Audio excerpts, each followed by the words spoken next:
بسم اللہ الرحمن الرحیم۔ السلام علیکم۔ بات کریں گے گروپ انشورنس اور بہبود فنڈ کی۔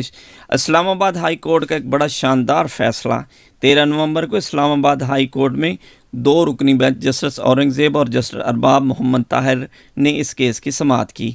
عدالت کو بتایا گیا کہ قومی اسمبلی میں بل سید محمد رفیع اللہ نے پہلے ہی پیش کیا۔ آج ہم اس تحریری جو فیصلہ تھا اس کے بارے میں بات کریں گے۔ گروپ انشورنس کے بارے میں جب پوچھا گیا تو اٹارنی جنرل پاکستان نے اس بل کے بارے میں، اس کیس کے بارے میں بتایا کہ بناولٹ فنڈ اور گروپ انشورنس کا بل 2024 پہلے ہی قومی اسمبلی میں پیش کیا جا چکا ہے اور یہ بل سید محمد رفیع اللہ نے پیش کیا۔ گروپ انشورنس کے بارے میں انہوں نے یہ بھی بتایا کہ یہ بل اگر قومی اسمبلی میں پیش ہو جاتا ہے تو اس کے مطابق اس میں ترمیم لائی جائے گی اور تمام ملازمین کو گروپ انشورنس اور بناولٹ فنڈ کی رقم دے دی جائے گی۔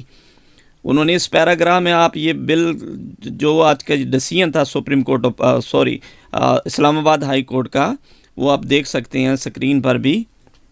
اس کے پیراگراف میں لکھا ہے کہ یہ بل جو ہے وہ قومی اسمبلی میں لایا گیا، لیکن اس سے پہلے بل کو اسٹینڈنگ کمیٹی برائے قومی اسمبلی میں منظوری کے لیے بھیج دیا گیا۔ اب قومی اسمبلی اسٹینڈنگ کمیٹی نے اس بل کو باقاعدہ طور پر منظور کر لیا۔ اس کے بعد اس بل کو قومی اسمبلی میں لایا جائے گا اور وہاں پہ 2/3 اکثریت سے اس کو پاس کیا جائے گا اور اس کے بعد یہ سینٹ میں جائے گا اور سینٹ کی منظوری کے بعد یہ بل صدر پاکستان آصف علی زرداری کے پاس جائے گا اور ان کے دستخط سے کے بعد یہ قانون کا حصہ بن جائے گا۔ اس طریقے سے گروپ انشورنس کی رقم جو ہے تمام کو ملنا شروع ہو جائے گی۔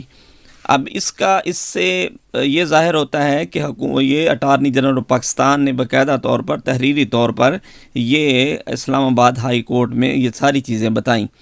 اس کے بعد یہ کیس ختم کر دیا گیا تو اس میں عدالت نے یہ کہا کہ اس کو پینڈنگ کرتے ہیں، اس کو اس صورت میں جب تک اس کا فیصلہ قومی اسمبلی سے یہ بل پاس نہیں ہو جاتا۔ تو اس میں سرکاری ملازمین کو جہاں پہ گروپ انشورنس کی رقم ملے گی اس کے ساتھ ساتھ بناولٹ فنڈ کی رقم بھی ان کو دی جائے گی۔ اس حوالے سے بتاتا چلوں کہ یہ بل اس سے پہلے محمد رفیع اللہ نے قومی اسمبلی میں پیش کیا تھا اور پھر یہ اسٹینڈنگ کمیٹی کے پاس چلا گیا، اس نے اس کی باقاعدہ منظوری دی۔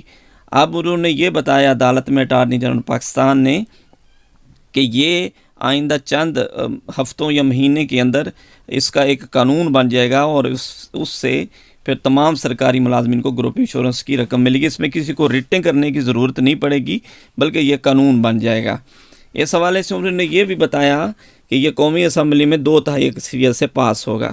اس طرح کے عموماً جو بل ہوتے ہیں وہ پاس ہو ہی جاتے ہیں، اس میں کوئی اپوزیشن کو اس میں وہ اعتراضات نہیں لگاتے، نہ ہی اس کی مخالفت کرتے ہیں، بلکہ اس قسم کے بل جو ہے وہ پاس ہو جاتے ہیں اور اس کے بعد یہ سینٹ میں بل چلا جائے گا، سینٹ میں بھی آسانی سے یہ بل پاس ہو جائے گا اور اس طریقے سے جب یہ واپس صدر پاکستان کے پاس دستخط کے لیے آئے گا تو یہ باقاعدہ طور پر قانون کا حصہ بن جائے گا اور اس طریقے سے یہ قومی اسمبلی قانون کا حصہ بننے کے بعد تمام سرکاری ملازمین کو جو ریٹائرڈ ہو چکے ہیں یا ریٹائرڈ ہونے والے ہیں یا فیملی پینشن کے لوگ ہیں، ان تمام کو یہ گروپ انشورنس کی رقم ان کو ملے گی۔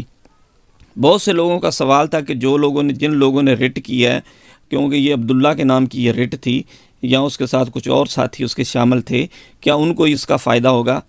وہ ضرور اس کیس میں سر فہرست ہیں، لیکن جب کوئی کیس ذاتی طور پر اس کا فیصلہ ہو جائے تو پھر تو ہو سکتا ہے کہ اسی کو اس کا بینیفٹ ہو، لیکن کیونکہ یہ قانون بننے جا رہا ہے، یہ قومی اسمبلی سے یہ قانون کا حصہ بنے گا، اس کے بعد پھر سینٹ میں جائے گا اور یہ باقاعدہ طور پر صدر پاکستان کے دستخط کے بعد قانون کا حصہ بن جائے گا۔ جب کوئی قانون بن جاتا ہے تو وہ پورے پاکستان کے جتنے بھی ملازمین ہیں اس پر وہ لاگو ہو جاتا ہے۔ تو اس طریقے کسی کو اس میں رٹ کرنے کی ضرورت نہیں پڑے گی، بلکہ جتنے بھی ریٹائرڈ ملازمین ہو چکے ہیں اب ان کو 2 بڑے بینیفٹ ملنے جا رہے ہیں۔ ایک تو ان کو گروپ انشورنس کی رقم ملے گی اور دوسرا ان کو بناولٹ فنڈ کی رقم ملے گی۔ اس طریقے سے ان کو ملازمین کو لاکھوں کا اس میں فائدہ ہوگا اور اس طریقے سے فیملی پینشن کے جو لوگ ہیں ان کو بھی یہ گروپ انشورنس کی رقم ملے گی۔ تو اس کا وہ طریقہ کار بعد میں طے کریں گے کس طریقے سے ملے گی اور کیا ہوگا اس کا، لیکن ابھی یہ بہت بڑی خوشخبری ہے کہ حکومت نے اس پر عدالت عالیہ نے بڑا زبردست فیصلہ دے دیا کہ یہ گروپ انشورنس کی رقم سرکاری ملازمین کو ملے گی۔ Thanks for watching.